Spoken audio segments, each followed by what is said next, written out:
Bonjour mes sœurs, bonjour tous ceux qui nous accompagnent aujourd'hui. Je voudrais commencer par prier un psaume que vous connaissez très bien, le psaume 23 ou 22. Alors voilà ce qu'il dit. Le Seigneur dont Jésus a révélé le nom de Père, eh bien c'est le Seigneur Dieu, c'est mon Père qui me fait paître. Je ne manquerai de rien. Dans des pâturages d'herbes vertes, il me fait reposer. Auprès des eaux du repos, il me conduit. Il restaure tout mon être. Il me guide sur les chantiers de la justice à cause de son nom de Père. Même si je dois traverser une vallée obscure et profonde, je ne crains aucun mal, car tu es avec moi, Père. Ton sceptre de roi et ton bâton de berger me rassurent. Tu installes devant moi, devant ceux qui m'attaquent, une table,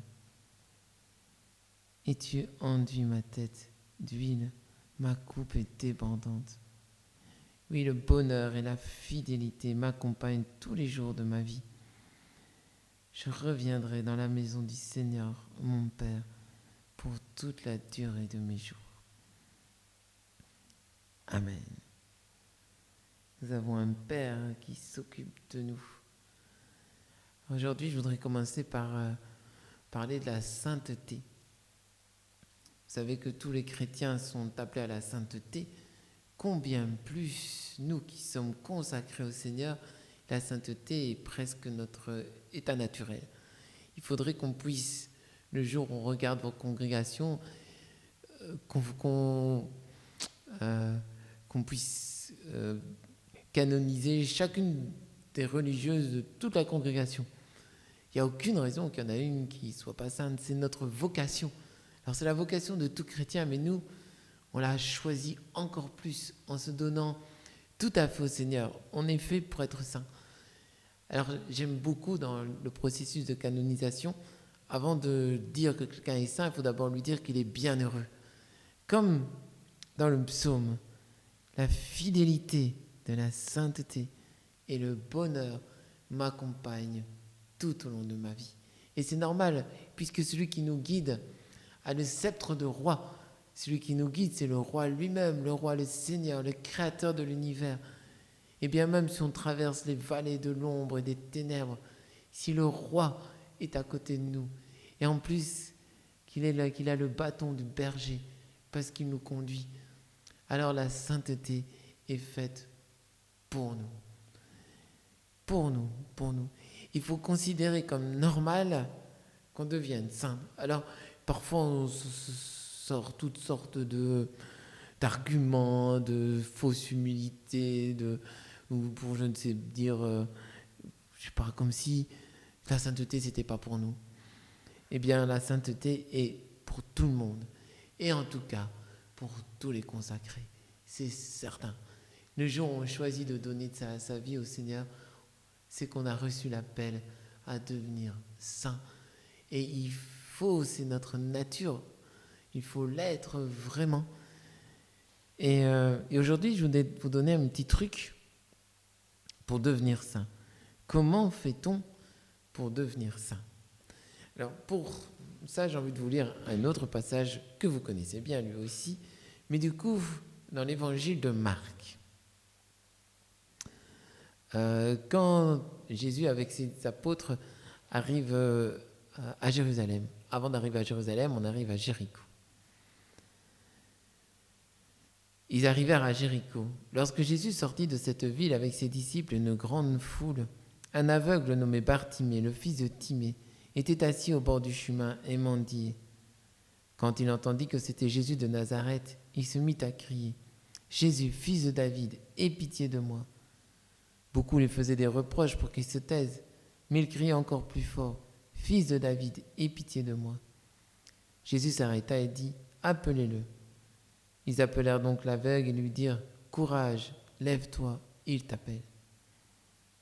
Alors, il jeta son manteau, sauta sur ses pieds et vint vers Jésus.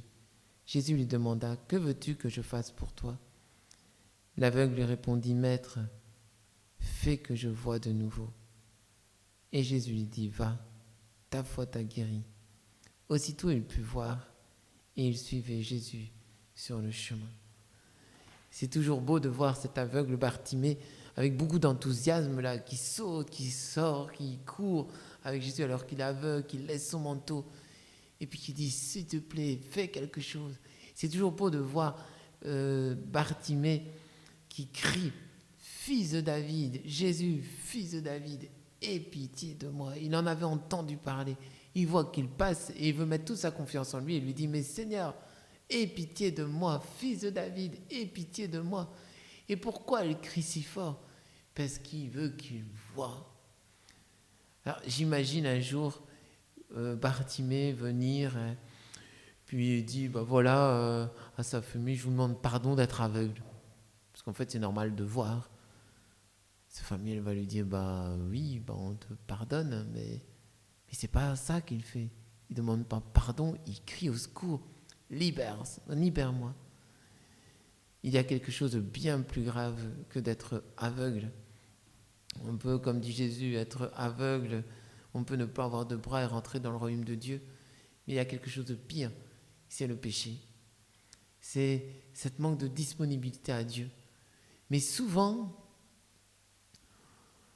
on n'a pas une autant horreur du péché que Bartimée avait horreur de sa cécité.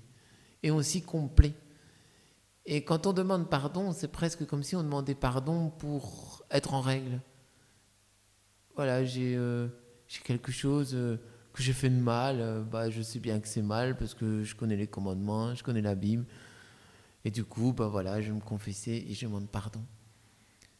Mais demander pardon pour être en règle, ce n'est pas chercher et ni trouver le chemin du salut, c'est vouloir être en règle.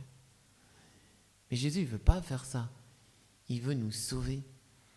Imaginez un couple, puis le mari, il se drogue par exemple. Et puis régulièrement, sa femme le retrouve complètement pété. Puis s'il va juste tout près de sa femme et qu'il dit, je te demande pardon, bien peut-être que sa femme miséricordieuse va lui pardonner, mais ça risque de s'arrêter là. Les choses vont vraiment changer. Le jour où il doit se rendre compte qu'il doit arrêter de se droguer, ou bien de boire de l'alcool, ou de fumer, ou je ne sais pas trop quoi, non pas pour être en règle dans le cœur de sa femme, mais parce que réellement, la drogue est en train de détruire sa vie. On sort de la drogue, de l'alcool, de la cigarette. Le jour où non seulement on dit, oui, je ne suis pas en règle, mais le jour où on se dit, mais cet alcool, je ne veux plus qu'il démolisse ma vie. Je ne veux plus que l'alcool ait emprise sur moi. Je ne veux plus que la drogue ait emprise sur moi. Pitié, quelqu'un peut-il me sauver?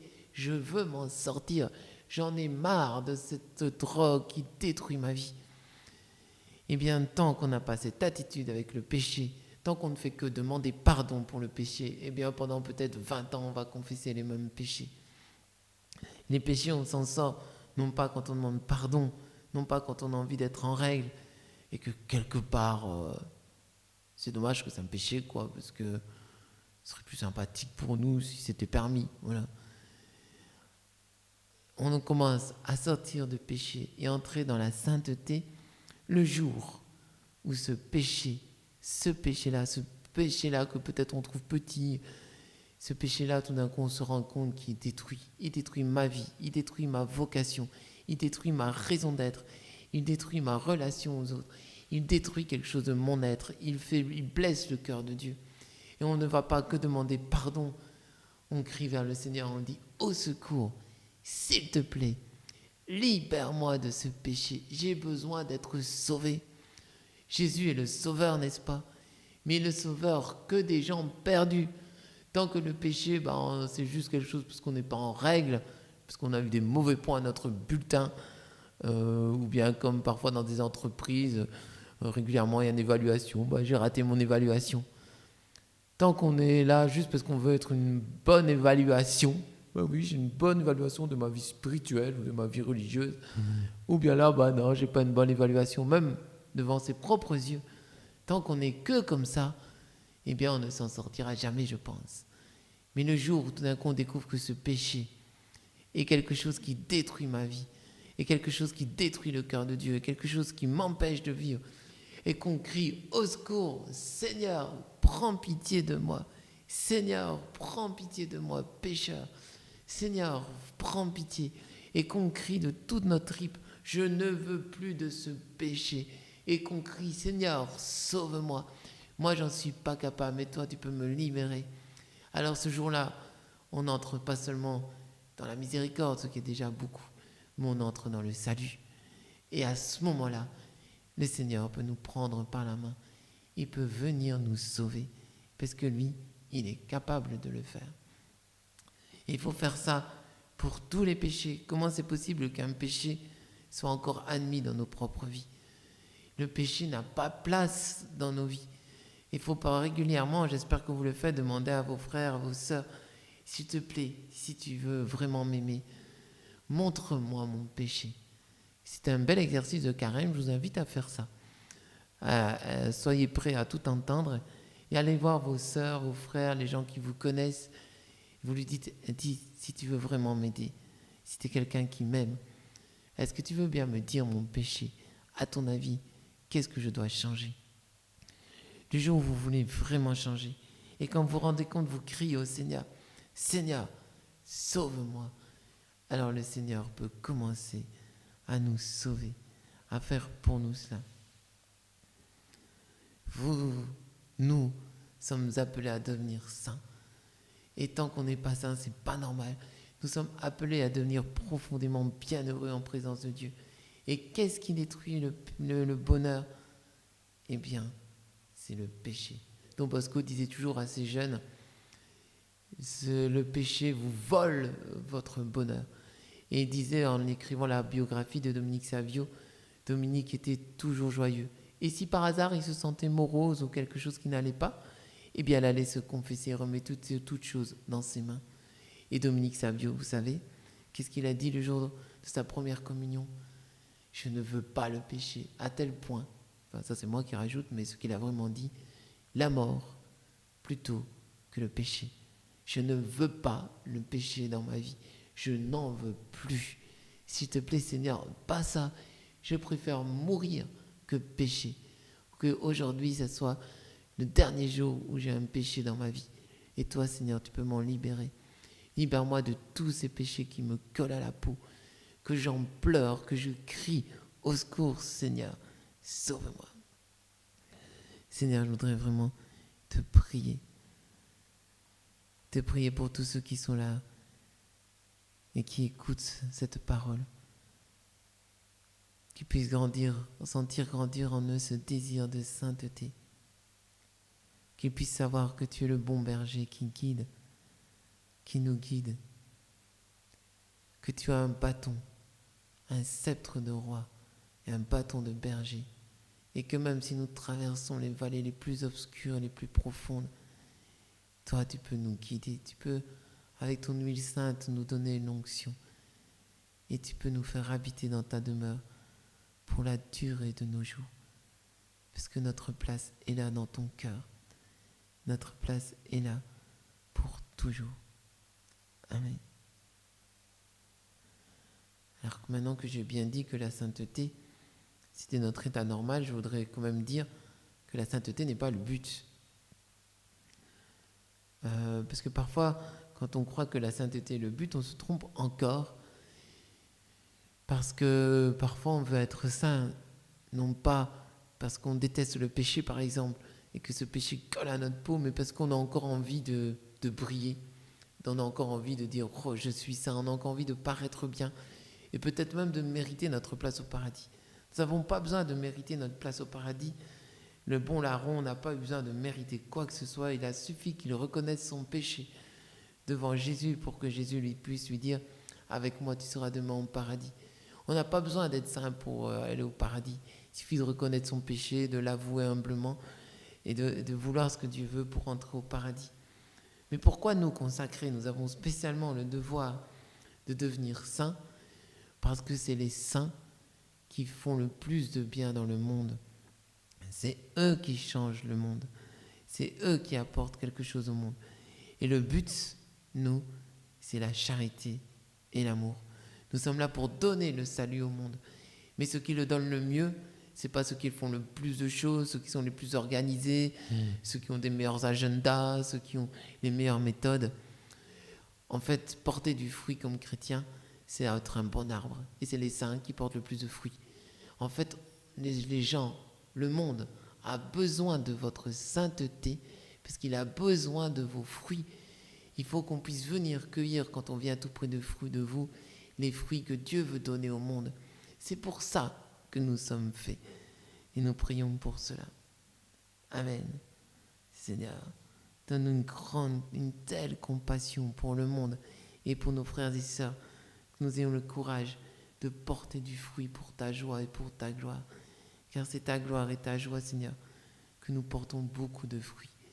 Donne-nous d'être ces bons arbres, ces bons vergers, que nos communautés soient de beaux vergers pour ta sainteté. Amen.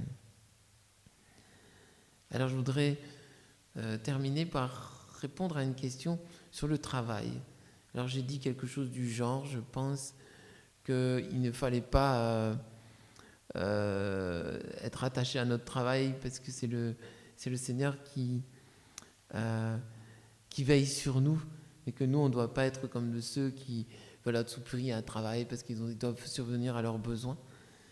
Alors là-dessus, je voudrais lire un passage qu'on m'a, à juste titre, qu'on m'a conseillé de lire avec vous. Alors c'est 2 Thessaloniciens 3,6.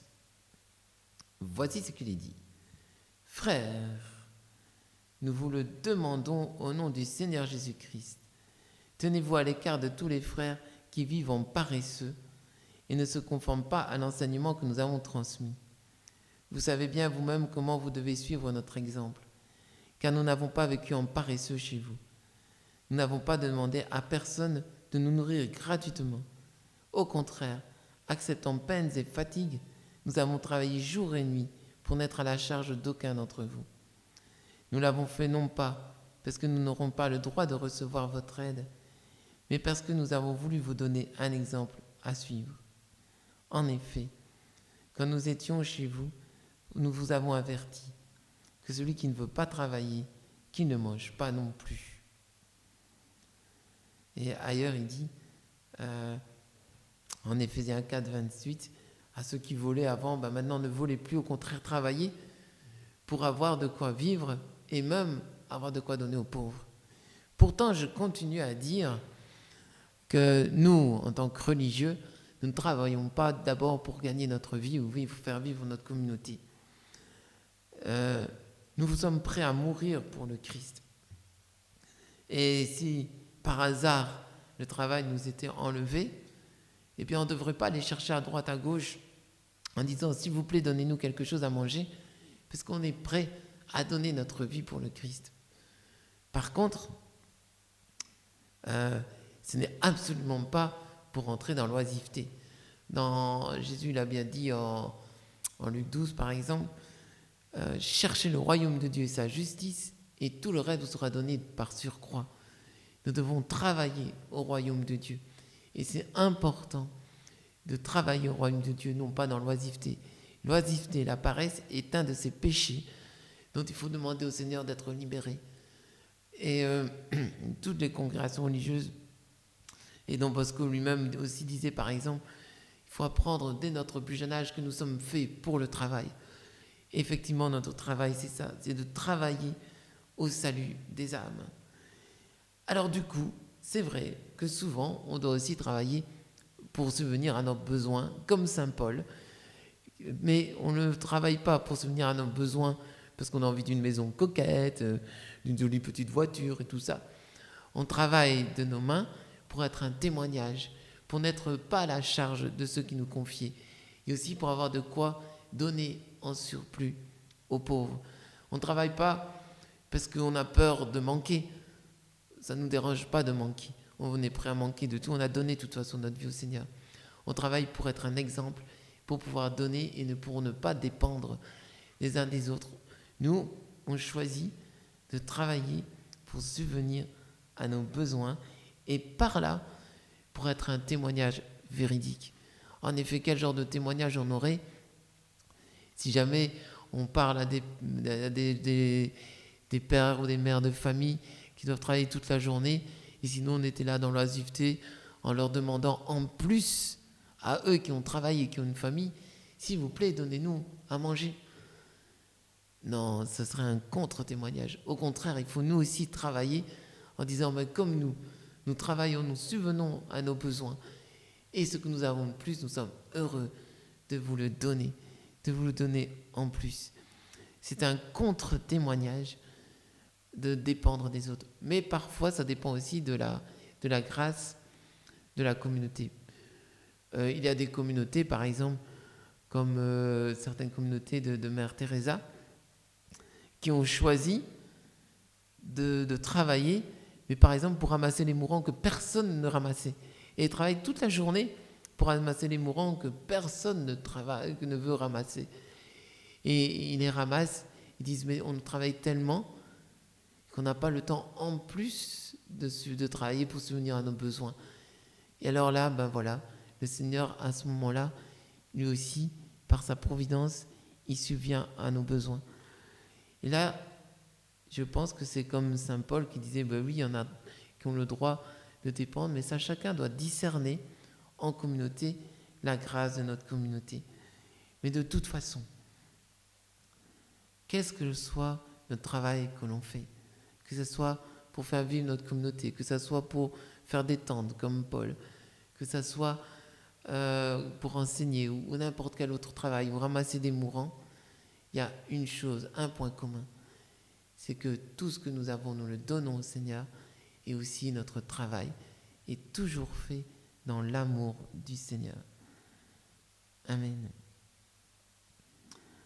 Alors, je voudrais terminer par le début de l'acte de confiance en Dieu de Saint Claude de la Colombière. Mon Dieu, je suis si persuadé que vous veillez sur ceux qui espèrent en vous et qu'on ne peut manquer de rien quand on attend de vous toutes choses, que j'ai résolu de vivre à l'avenir sans aucun souci et de me décharger sur vous de toutes mes inquiétudes. Les hommes peuvent bien me dépouiller des biens et de l'honneur. Les maladies peuvent m'ôter les forces et les moyens de vous servir. Je puis même perdre votre grâce par le péché, mais jamais je ne perdrai mon espérance. Je la conserverai jusqu'au dernier moment de ma vie. Et tous les démons de l'enfer feront à ce moment de vains efforts pour me l'arracher. Car moi je sais que, mon Dieu, je dormirai et me reposerai dans la paix que je trouve en vous. D'aucuns peuvent attendre le bonheur de leur richesse ou de leur talent, d'autres s'appuyer sur l'innocence de leur vie ou la rigueur de leur pénitence, ou sur le nombre de leurs aumônes ou la ferveur de leurs prières. Pour moi, Seigneur, toute ma confiance est ma confiance même. Cette confiance ne trompera jamais personne. Sachez que jamais personne qui a espéré dans le Seigneur n'a été confondu dans son espérance. Je suis donc assuré que je serai éternellement heureux, parce que j'espère fermement de l'être, et que c'est en vous, et c'est en vous, ô mon Dieu, que j'espère. Et bien voilà, que le Seigneur nous donne la grâce de faire toutes choses en lui. Que le Seigneur nous donne la grâce de cheminer à grands pas vers la sainteté, non plus en nous appuyant sur nos forces, non plus en acceptant une vie qui ne soit pas encore la vie à laquelle nous sommes appelés, mais en criant vers notre Sauveur, parce que lui, il peut faire cela, il veut faire cela, et puisque c'est son désir, on a raison de nous reposer en lui. Que le Seigneur fasse de chacune d'entre vous des saints et des saintes. Amen.